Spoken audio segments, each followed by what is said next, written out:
Halo semuanya, ketemu lagi di podcast Aksi Nyata dari Kamu untuk Indonesia. Buat yang hari ini baru ikut nonton, kenalin, ada Juno lagi hari ini, Herjuno Syaputra yang akan jadi hostnya selama 1 jam ke depan untuk kita ngobrol dengan narasumber kita dan tema-temanya yang menarik pastinya. Dan buat yang baru nonton mungkin, atau mungkin baru tahu nih ya, karena kan kita masih episode-episode awal, ini podcastnya tentang apa, dan Aksi Nyata dari Kamu Indonesia ini adalah podcast yang merupakan obrolan ya, santai, ringan, dan tapi tetap berbobot. Jadi banyak sekali ilmunya. Kalau teman-teman udah nonton episode-episode sebelumnya, kita berbagi pengalaman dari yang banyak sekali narasumber dan komunitas. Dan tentunya ini tentang aksi nyata, kebanggaan terhadap milenial dan Gen Z yang beraksi nyata, berkontribusi untuk Ibu Pertiwi, dan mampu menjadi inspirasi. Movement dari kamu untuk Indonesia yang kali ini digaungkan melalui podcast akan mengangkat berbagai tema yang berbeda tiap episodenya. Dan podcast ini menghadirkan narasumber gak hanya tokoh ya, bisa juga komunitas milenial dan Gen Z yang memberikan influence untuk bergandengan tangan dengan bangga bekerja nyata untuk Indonesia. Dan podcast ini ditayangkan di banyak sekali platform online. Ada di Instagram Partai Perindo, RCTI Plus, Okezone, Sindo News, iNews.id, YouTube Partai Perindo, serta website Partai Perindo. Saya juga mau sapa-sapa buat teman-teman yang nonton hari ini, boleh tulis di kolom nama atau asalnya dari mana, karena saya dengar-dengar nih banyak banget dari Sabang sampai Merauke yang udah mulai nonton nih podcast kita.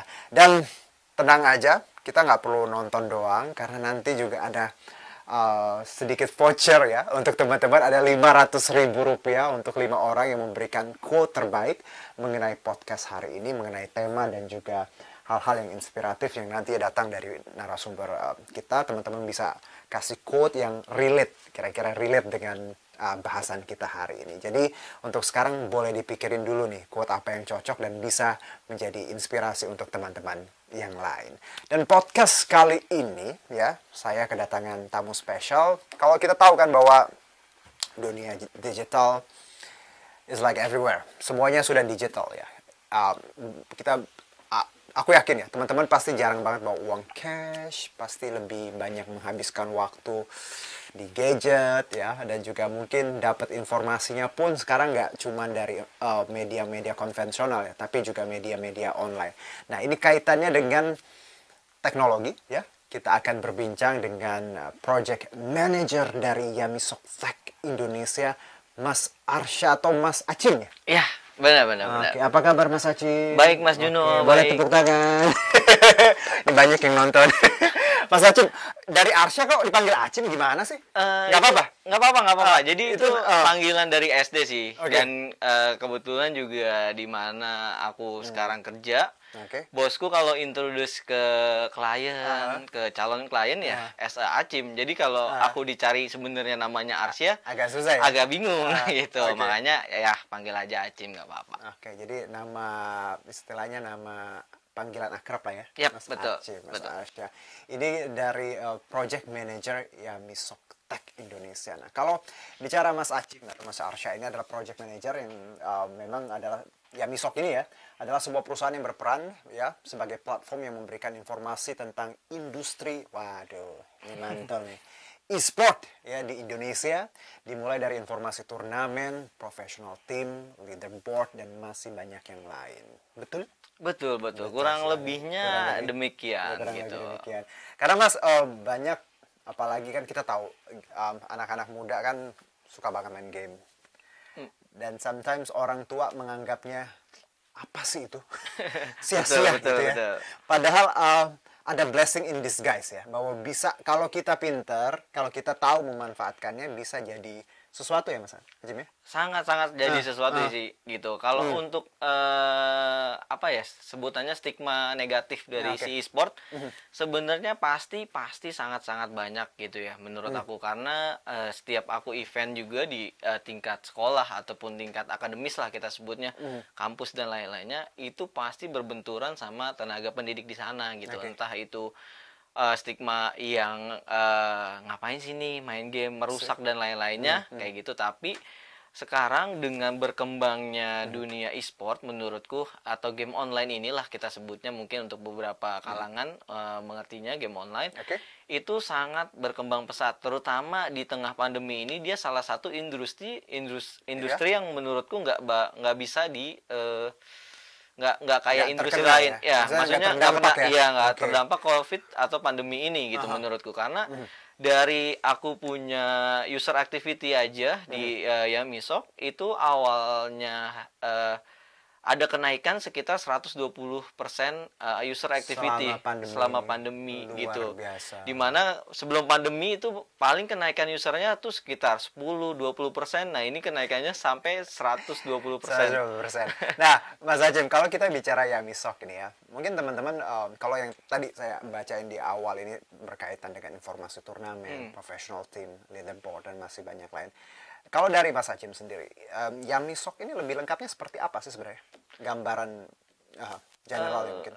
Kalau untuk Yamisoft awalnya terbentuk itu sebenarnya lebih ke arah platform di mana teman-teman gamers atau teman-teman ya gamers lah kita sebutnya di Indonesia kalau mau nyari turnamen tuh Yamisoft menyediakan turnamen kayak gitu. Nah, jadi di Yamisoft ada turnamen gratis, turnamen semuanya pasti gratis yang ada di Yamisoft di mana teman-teman bisa ikut di mana itu ada game konsol, game PC, game mobile itu ada semua di situ. Awalnya kita fokus ke arah ke situ. Cuman kita mengikuti perkembangan dan juga kita memang Yamisoft itu tagline-nya for gamers. Jadi kita melengkapi nih apa sekiranya yang bakal mengembangkan si dunia e-sport itu sendiri. Makanya sempat di Yamisoft itu kita kembangkan di mana ada kayak leaderboard di mana semua orang tuh terutama ya kayaknya hampir semua orang senang berlomba-lomba untuk jadi top one dimanapun dia berada nggak sih? Of course.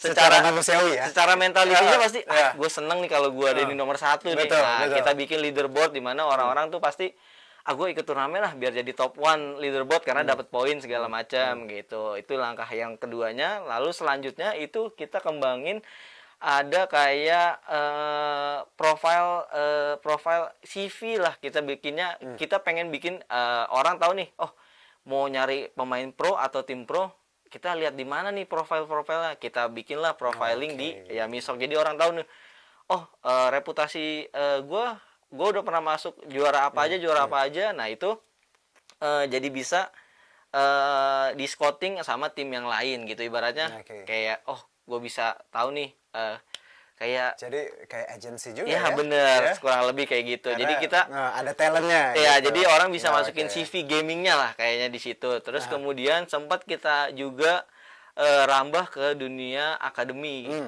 akademi di mana kita bikin ekstrakurikuler e-sport. Nah, ekstrakurikuler e-sport ini yang emang kemarin cukup sangat kontroversi menurutku pribadi ya. Kenapa? Karena masuk ke sekolahnya itu emang agak-agak susah. Ya, karena tadi stigma yang gue bilang di awal kan. Iya benar. Bahwa ngapain sih gitu. Betul. Ya.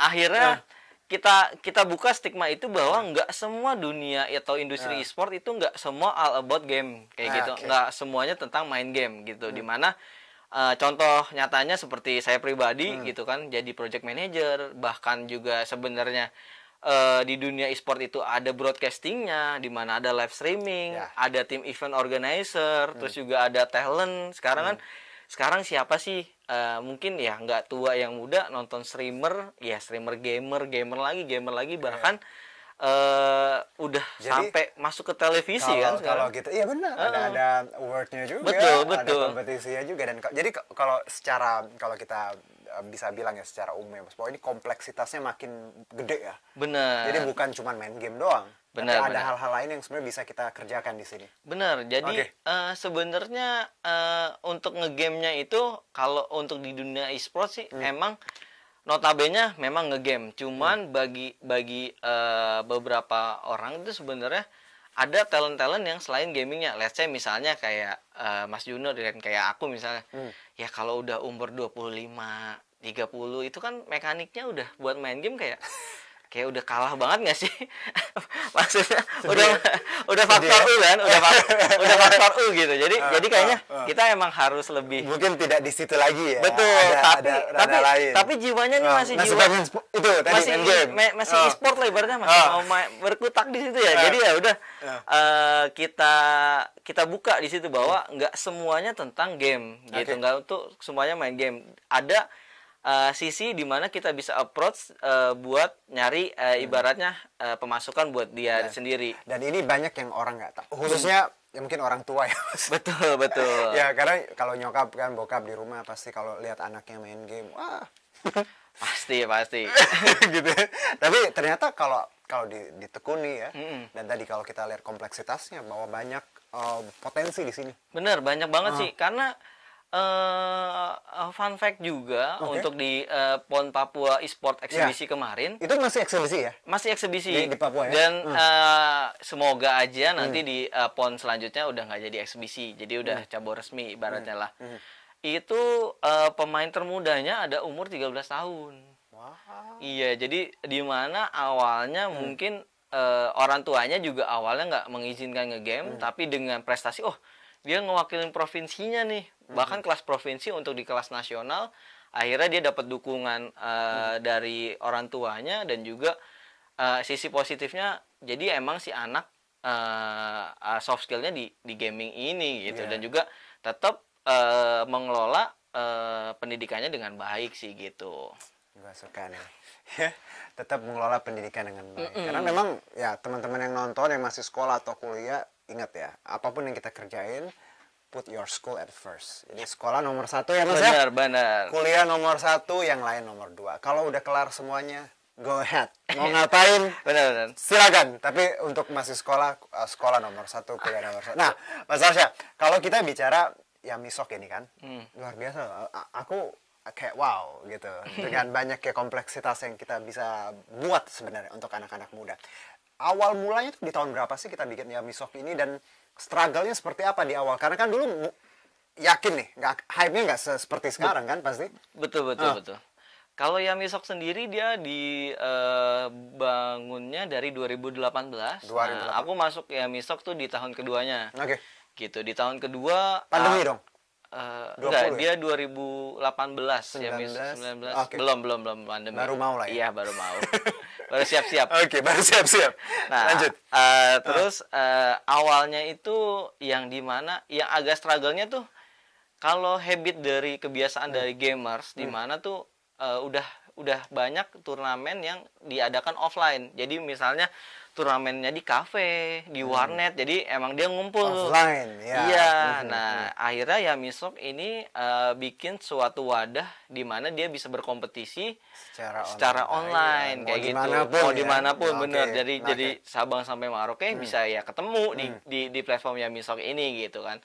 Nah, kemudian langkah yang lebih susahnya ya awalnya dia cuma sekedar kayak misalnya datang ke tempat tersebut dia daftar. Nah, kalau sekarang dia harus mendigitalisasi dia punya pendaftaran kan. Dia harus bikin account Yamisok dan segala macam lainnya lah, mendigitalisasi pendaftaran. Nah, itu yang mengedukasi yang awal yang susah gitu kan, dimana kita harus pakai video tutorial, promosi dan lain-lainnya. Karena dulu ya kita sebelum ya nggak kepikiran ya untuk tiap hari nge-zoom gitu ya, tiap hari kerja di rumah, tiap hari megang gadget. Tapi karena dengan digitalisasi dan juga pandemi, akhirnya mau nggak mau orang terbiasa ya Mas ya untuk tadi lomba online gitu, apapun online seperti itu. Benar, karena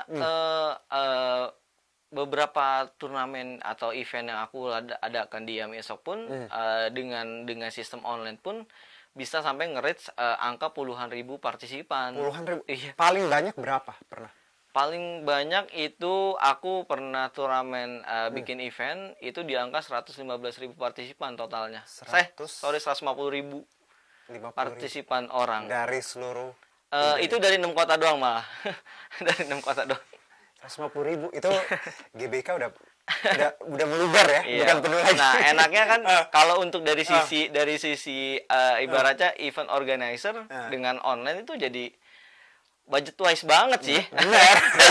Nggak butuh Low budget nggak, sebenarnya. iya Oke. nggak butuh provide yang tempat, stage segala macam gitu. Jadi Exactly. kita bisa ngebawa brand dengan baik karena itu waktu itu bekerja sama dengan salah satu brand. Oke. Dan alhamdulillah dia achieve juga target KPI-nya segala macam dan juga terlaksana dengan baik gitu sih. Nah, kalau nih ya, teman-teman yang nonton nih, ada data nih. Mas Acim. Menarik sih. Cuman agak ironis sedikit juga ya, bahwa 16 sampai 24 tahun dari hybrid.co ya, bahwa populasi anak-anak usia 16 sampai 24 tahun lebih suka nonton turnamen e-sport dibandingkan dengan turnamen olahraga tradisional ya.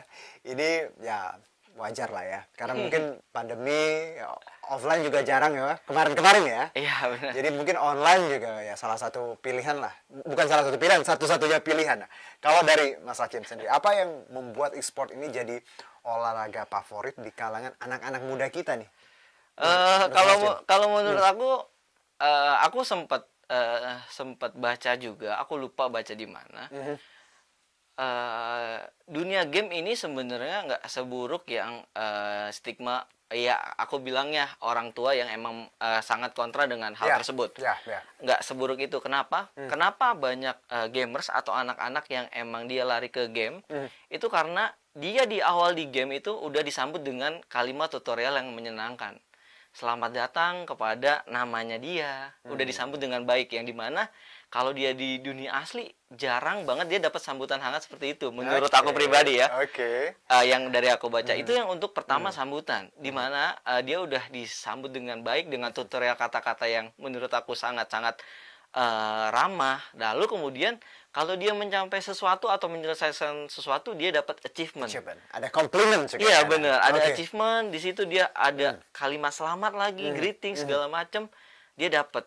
Ya gitu. Dimana kadang-kadang baik lagi di dunia nyatanya nggak dapet gitu kan. Terus kalau dia gagal, dia nggak langsung dijustifikasi, lu nggak bisa.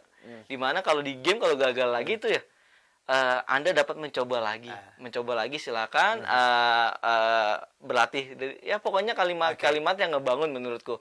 Makanya itu mungkin menurut aku sendiri faktor yang bikin anak muda atau anak-anak ini seneng di games karena dia merasa terapresiasi dari dia awal kedatangan sampai dia running si game itu. Nah, itu yang pertama.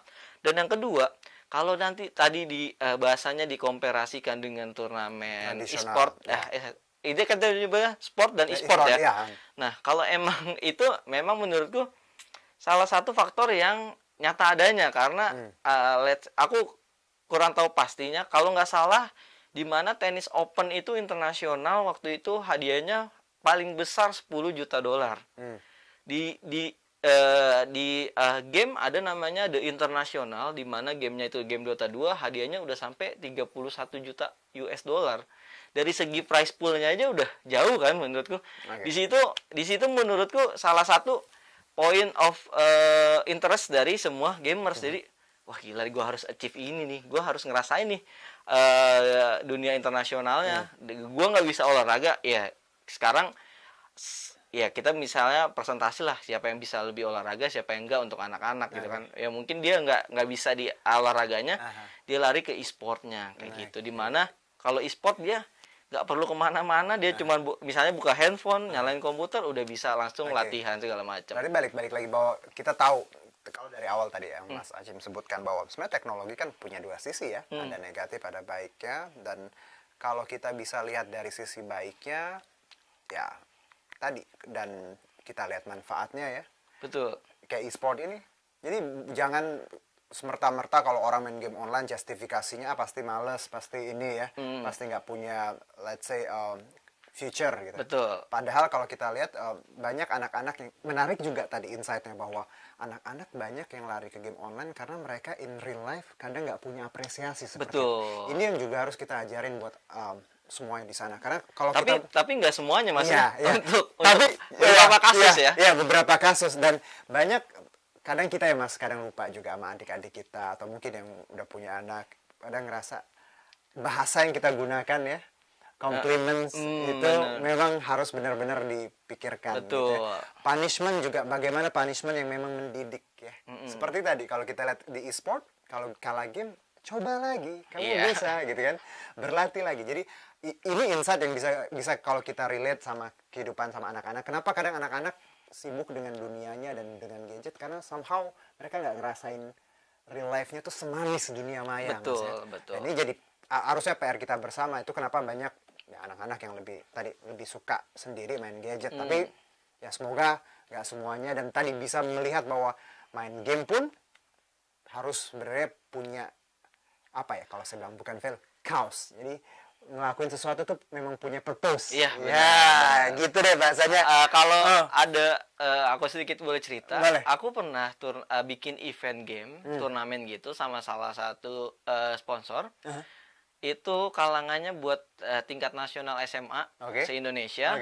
Itu turnamennya itu mewajibkan yang daftar itu, yang mewakili sekolahnya harus minimal nilai rapotnya 8. Jadi benar-benar kita nggak mau nih nanti reasonnya gara-gara ikut turnamen e-sport jadi ini nih. Pertanyaan aku, apakah semua turnamen atau nggak semua ya? Nggak semua. Tapi it's a good requirement. Iya, tapi waktu itu kita jadiin itu sebuah syarat, dan memang kita juga waktu itu benar-benar mencanangkan awal ya masuk ke dunia pendidikan dengan syarat salah satunya itu gitu. Karena message-nya di situ bahwa kamu bisa ngapain aja ya untuk main game, tapi ya tetap sekolah harus jalan. Bener gitu. Jadi kita nggak mau nanti nih anak misalnya nilainya jelek nih gara-gara game nih. Nah, enggak, kita mau benar-benar syaratnya yang nilainya bagus aja gitu. Semoga ini banyak yang termotivasi ya di luar sana, teman-teman yang nonton, bahwa nggak apa-apa main game, nggak apa-apa ngelakuin hal yang kamu suka, tapi tahu tanggung jawab ya Mas, apa yang harus kita lakukan, prioritas itu penting banget. Benar. Mas, ini Mas Hachim tadi nyebutin bahwa PON ya, menarik eksebisi. Kita udah mulai coba untuk level up lagi ya. Dan pertanyaan saya Mas, untuk kita anak muda, untuk berkarya di e-sport, memang harus jadi atlet? Ada yang lain nggak sih? Yang segelintir yang aku sebutin yang kayak tadi ya. Banyak di dunia, entah itu di dunia broadcastingnya. Kalau sekarang kan karena online semua jadi serba digital ya. Live streaming, dia jadi event organizer-nya pun juga dia bisa juga kalau emang dia mau tetap di dunia e-sport tapi nggak punya kemampuan di gamingnya. Ada juga yang beralih di mana, oh ternyata si A nih, misalnya Mas Juno nih, Mas Juno mainnya nggak terlalu jago, aku juga nggak terlalu jago. Ya udah kita bikin misalnya channel, bikin streamer yang dimana kita mainnya lucu-lucuan aja. Tapi itu tentang all about tentang gaming, nggak lepas dari e-sport gitu. Nah itu juga bisa ke situ. Jadi kalau kita nggak jadi atlet, menurutku jadi dunia entertainnya di e-sport juga banyak. Dari segi streamer, influencer, terus juga dan bisa menghasilkan. Bener, sangat-sangat bisa menghasilkan menurutku. Kenapa enggak dong? Iya, karena pasti. Di situ kita juga masih muda, harus juga mikir ya Mas, cuan juga. Iya, bener. Dan bisa nggak harus jadi atlet. Benar, nggak jadi harus atlet. Jadi menurutku banyak jalan di dunia e-sport selain jadi atlet untuk dapat penghasilan. Exactly. Jadi banyak jalan di dunia e-sport, nggak cuma jadi atlet ya. Benar. Tapi ada hal-hal lain yang kalau teman-teman tadi tahu prioritas, tanggung jawab ya bisa dilakuin ya Mas. Betul. Nah, kalau kita balik lagi ke kompetisi nih. Di PON ya, luar biasa bagaimana. Saya agak kaget kemarin pas lihat, wah gila ada e-sport nih ya, eksebisi lagi ya. Udah mulai dilirik gitu. Terus kita tahu ada agenda, kalau nggak salah SEA Games Mei ya. SEA Games Mei, betul. Mei, terus ada World Champion something. Iya, World Champion, nah, benar. Kalau kita ke SEA Games Mas, nanti levelnya apa di SEA Games sudah jadi itu ya, udah cabang ya? Dia udah cabang, benar. Karena di SEA Games yang kemarin itu masih eksebisi juga. Nah yang sekarang udah resmi. Kita memperebutkan, makanya untuk di SEA Games yang sekarang, tagline-nya itu untuk atlet yang untuk aku jelasin dulu untuk SEA Games. Untuk SEA Games ini sebenarnya ada 4 cara, kalau nggak salah 4, nanti aku tambahin kalau kurang. Ada 4 cara buat masuk ke Platnas atau ke tim kualifikasi buat disaring lagi buat jadi timnas gitu. Yang pertama itu jalur undangan, di mana dilihat dari 1 tahun terakhir pencapaian tim-tim profesional yang e-sport yang ada di Indonesia. Nah, itu tim mana aja yang paling mendominasi, itu yang bakal diundang untuk ke Platnas tahap pertama. yang kedua itu jalur tadi jalur prestasi, yang kedua jalur dream teamnya si coach atau si pelatih yang emang udah dipilih buat ngelatih si timnas kayak gitu. Itu yang kedua. Yang ketiga ada jalur kualifikasi nasional atau kejurnas. Nah itu nanti kita bikin turnamennya secara nasional, lalu juara satunya top one-nya kita invite ke pelatnas tahap 1 ya, pemusatan pelatihan nasional. Dan selanjutnya ada jalur mengumpulkan CV gitu. Jadi ada beberapa game yang di Indonesia ini udah nggak ada, tapi diadakan di SEA Games. Makanya itu caranya kita mengumpulkan CV dari teman-teman semua, kirim CV ke kita, lalu kita lihat nih track recordnya bagus apa enggak di game tersebut kayak gitu. Nah itu udah berlangsung, dan juga kita sebenarnya udah selesai juga tahap pertama. Dari pelatnas tahap pertama itu dari tanggal 28 sampai 28 Februari sampai 10 Maret kemarin. Kita tahap pertama udah selesai, dan juga kita udah announce 66 atlet yang akan mewakili Indonesia di 10 kategori game di Vietnam nanti gitu. Jadi udah dapet nih timnas Indonesia versi e-sportnya kayak gitu. Kalau dari ceritanya tadi ya, ternyata nggak main-main ya seleksinya. Bener. Ada dream team, ada pelatnas, ada jalur tadi prestasi. Iya benar. Sampai ke jurnas. Oh, sama satu lagi juara PON yang kemarin kita invite juga ke pelatnas. Waduh. Gitu untuk tahap 1 gitu kemarin. Jadi memang e-sport kalau kita lihat treatmentnya hampir sama ya Mas ya, dengan olahraga sama offline. Bagaimana kita mengumpulkan tadi orang-orang yang memang punya kemampuan, kita latih lagi pelatnas. Nah kalau bicara SEA Games, kira-kira target kita apa nih? Yang paling berat siapa musuhnya? Timnya? Pasti tuan rumah sih, karena kan salah satu privilege tuan rumah kan dia yang menentukan nomor pertandingannya. Nomor. Nah. Terus juga sistemnya muncul dari dia gitu. Menurutku ya bukannya setuju, menurutku pasti mereka punya senjata rahasia untuk game-game tersebut atau nomor pertandingan tersebut. Karena yang mana yang mereka jago ya biasanya. Iya, kan? makanya tagline sekarang di SEA Games itu yang digaungkan kan emas untuk Indonesia kan, gitu. Itu mungkin berlaku buat cabur yang lain juga. Makanya tagline-nya emas untuk Indonesia sekarang. Kita kalau bicara emas, medali gitu untuk SEA Games, target berapa atau? Target sih kalau ini based on kita punya head coach. Ya. Itu targetnya dari 10 nomor pertandingan. Kita nyebutnya kan e-sport itu cabornya ya. Cabornya e-sport. Nomor pertandingannya jenis-jenis gamenya.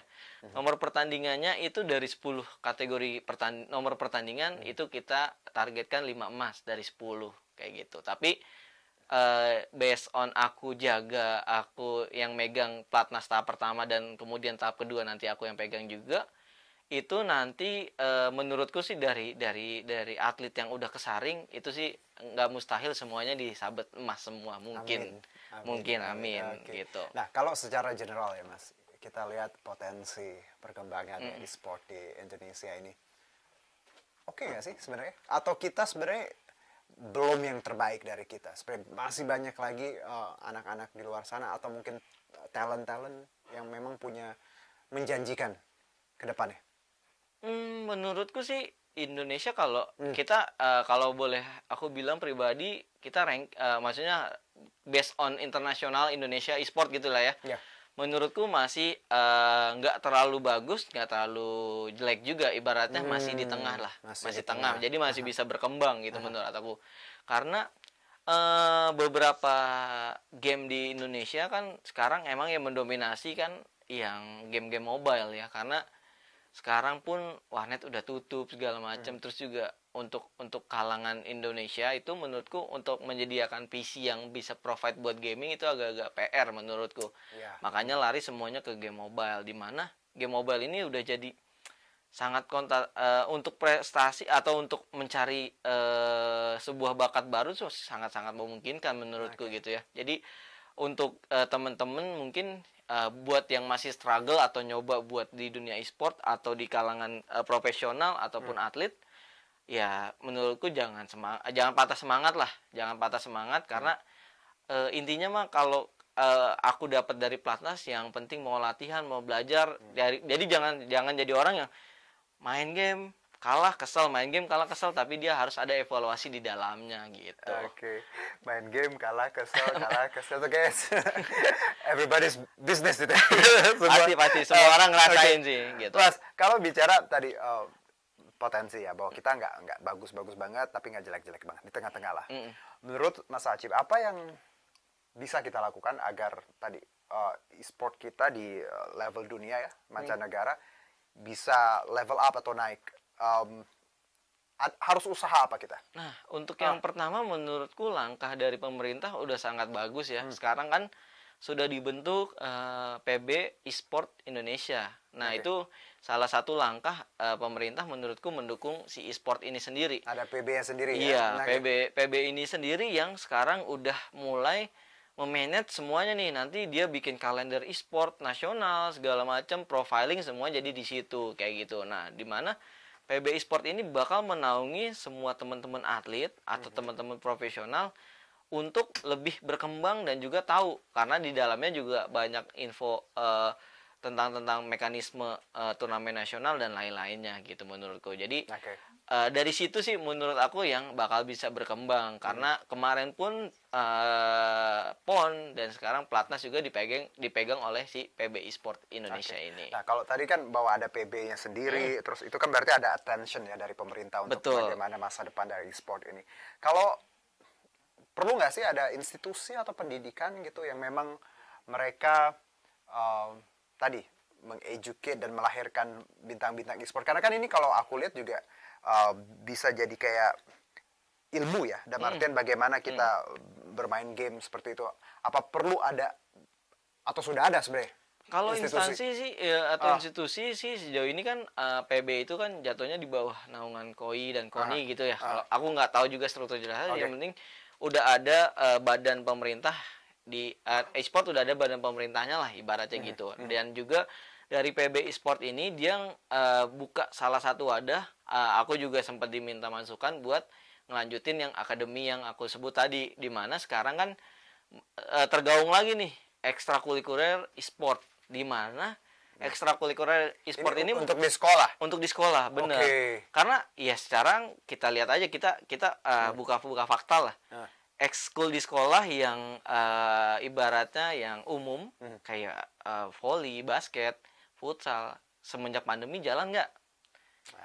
Kita sebutnya mati suri lah. Kita sebutnya mati suri. Makanya kita munculkan seiring berkembangnya e-sport, yang dimana dia nggak terkekang oleh waktu dan tempat, bisa online. Nah, masuklah nih akademi, di mana akademi e-sport ini mau masuk langkah pertamanya ke ekskul sekolah. Sekarang lagi dicanangkan itu oleh PBSI menurutku. Itu langkah yang menurut aku sangat-sangat langkah kanan yang sangat besar itu buat di e-sport gitu. Karena kan itu jadi kayak wajah baru e-sport ya. Bener. Bagaimana masyarakat umum ya memahami e-sport bahwa bukan cuma soal main game ya nggak jelas gitu ya. Tapi ada hal yang bisa dihasilkan, ada hal yang bisa kita jadikan tadi talent bisa kita temukan di sana, potensi dan bisa mengharumkan nama bangsa dong, Mas. Betul sangat bisa sih.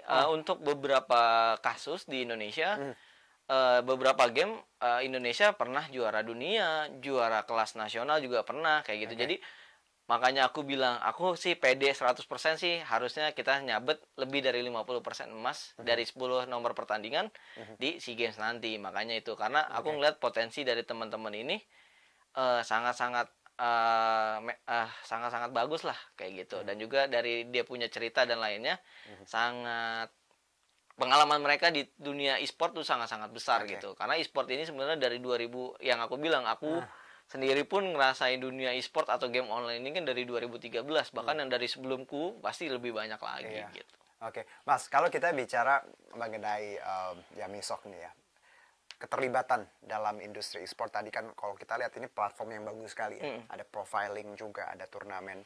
Ada hal lain nggak sih Mas ke depannya Mas Acim dan teman-teman pengen kerjain di Yamisok ini agar banyak merangkul lagi orang-orang yang out of nowhere yang ternyata punya talent bagus sekali atau punya prestasi yang bisa kita asah jadi aset kita nih buat bangsa. Kalau untuk langkah kedepannya dari Yamisok ini ngerangkul komunitas-komunitas yang emang, misalnya kita sebutnya gini, misalnya komunitas game Mobile Legend Depok misalnya ya.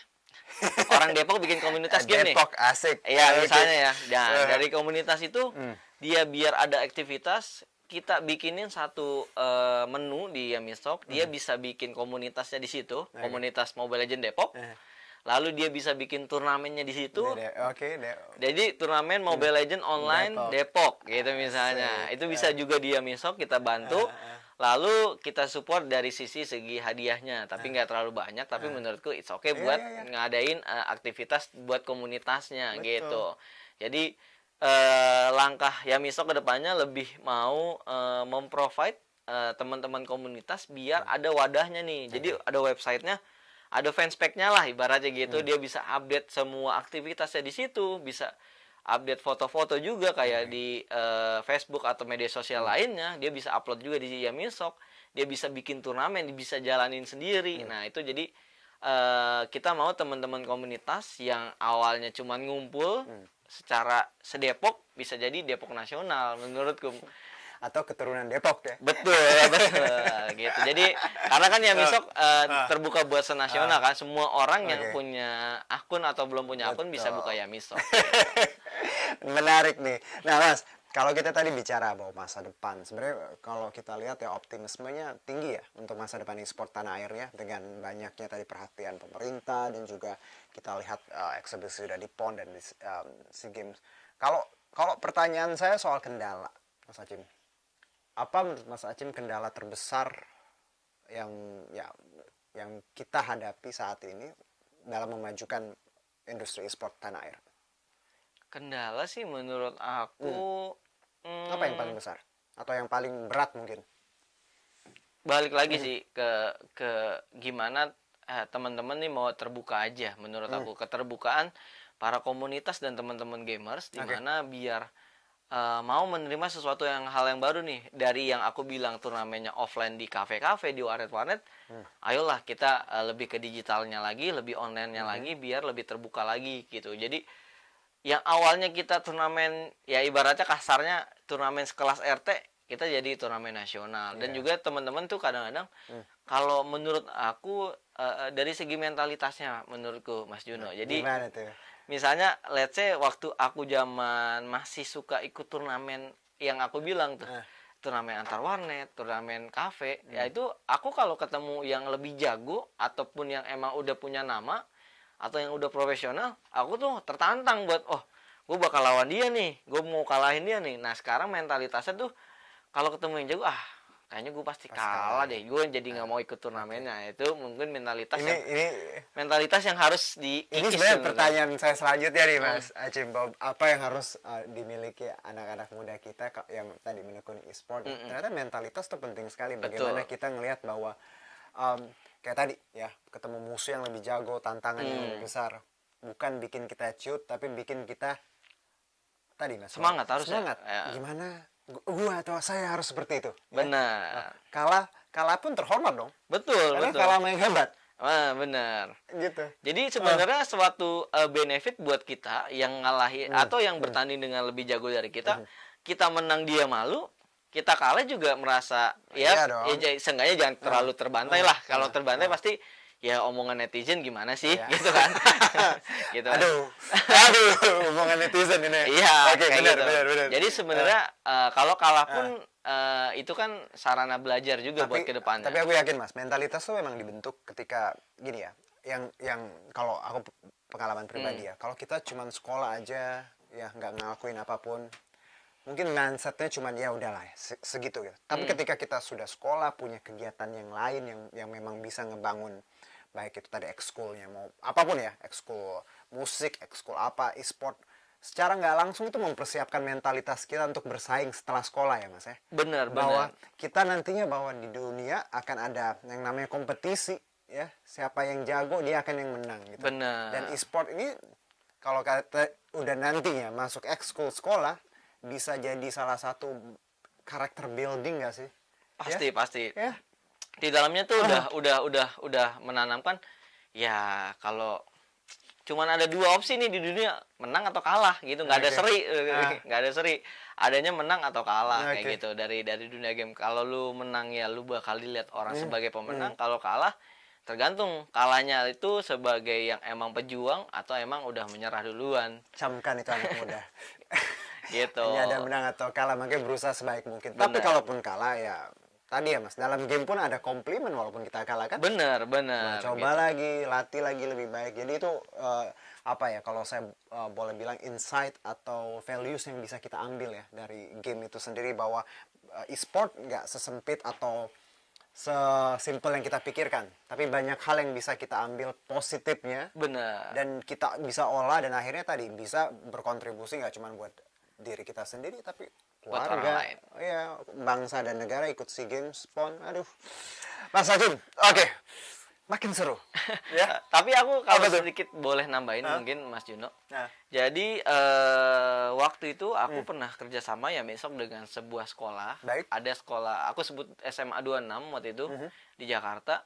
Dia di tahun ini nggak bisa ngadain pensi. Kayaknya semua sekolah ya nggak bisa ngadain pensi ya. Nggak bisa wisuda, gitu kan sebenarnya. Nggak bisa pensi. Akhirnya salah satu orang tua muridnya ngehubungin kayak misal ke aku, Mas, kita mau bikin pensi tapi nggak bisa nih. Terus kira-kira pensinya kita ganti kompetisi e-sport bisa nggak? Kompetisi SMA 26 senasional gitu kan. Jadi kita bener-bener apa namanya, bikin turnamen yang antar sekolah tapi emang secara e-sport dan nasional gitu kan.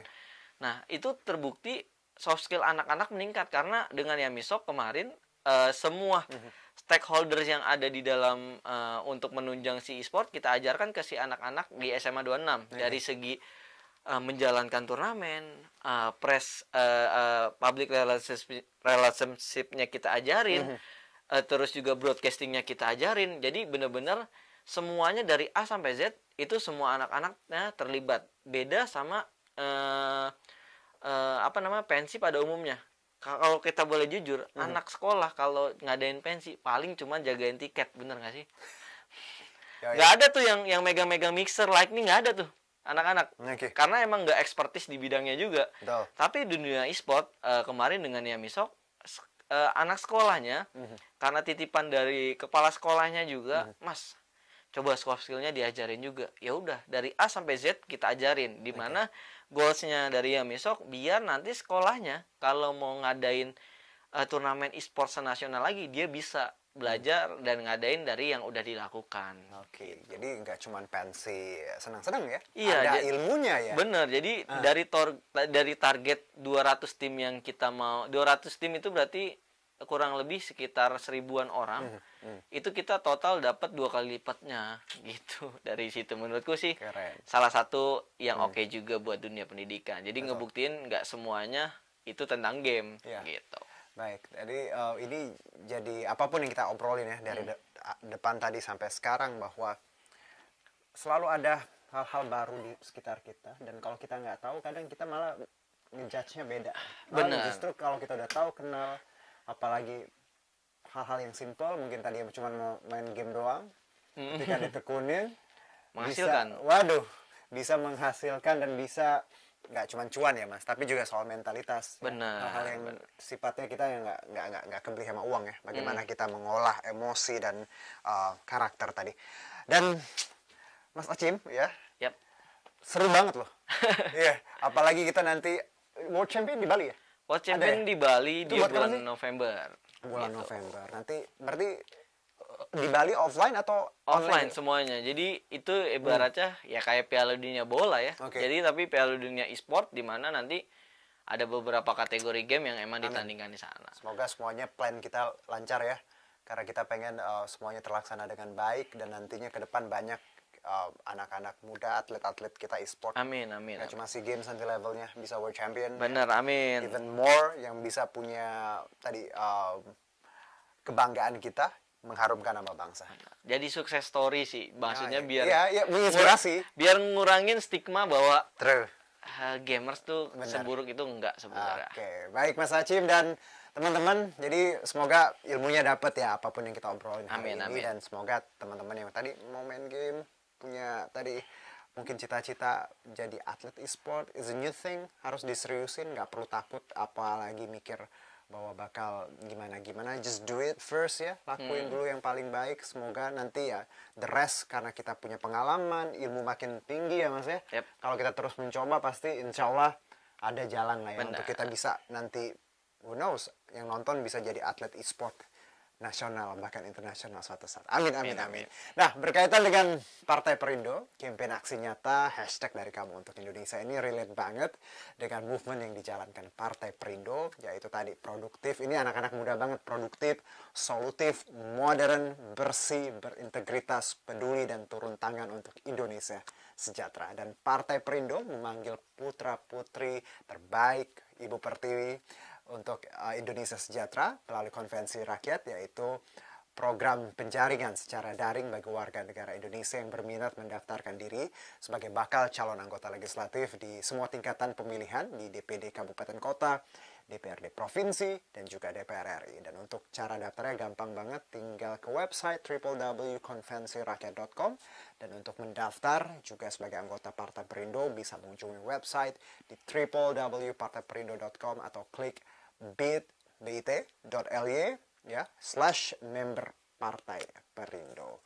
Nah, tadi kita sudah info di awal di podcast ini kalau kita mau bagi-bagi hadiah e-voucher Rp500.000, tungguin pengumumannya ya besok di hari Senin 21 Maret 2022 di Instagramnya Partai Perindo @partaiperindo. Jangan lupa untuk follow dan terus ikutin keseruannya. And then semoga, man. 1 jam loh. Nggak kerasa, lumayan. Seru banget Mas Achim dan juga teman-teman dari Yamisok. Terima kasih sekali ya. Sama-sama atas ilmunya Mas dan semoga bisa jadi inspirasi untuk anak muda. Amin. Dan Mas Achim juga banyak sekali inovasi dan kedepannya plan-plannya semoga lancar. Amin. Ya? Terima kasih. Dan terima kasih juga untuk Partai Perindo yang selalu bergerak dengan aksi nyata. Semoga Partai Perindo semakin sukses dan maju terus untuk Indonesia Sejahtera. Dan saya Harjuno Syaputra sign it out. Mas Achim, thank you. Terima kasih Mas Kita Juno. ketemu segera. Bye-bye. Bye-bye. Marilah seluruh rakyat Indonesia, arahkan pandanganmu ke depan. Raihlah mimpimu bagi nusa bangsa, satukan tekad untuk masa depan. Pantang menyerah, itulah pedomanmu. Entaskan kemiskinan cita-citamu, rintangan tak menggentarkan dirimu. Indonesia maju, sejahtera tujuanmu, nyalakan api semangat perjuangan. Dengunkan gema, nyatakan persatuan oleh Perindo.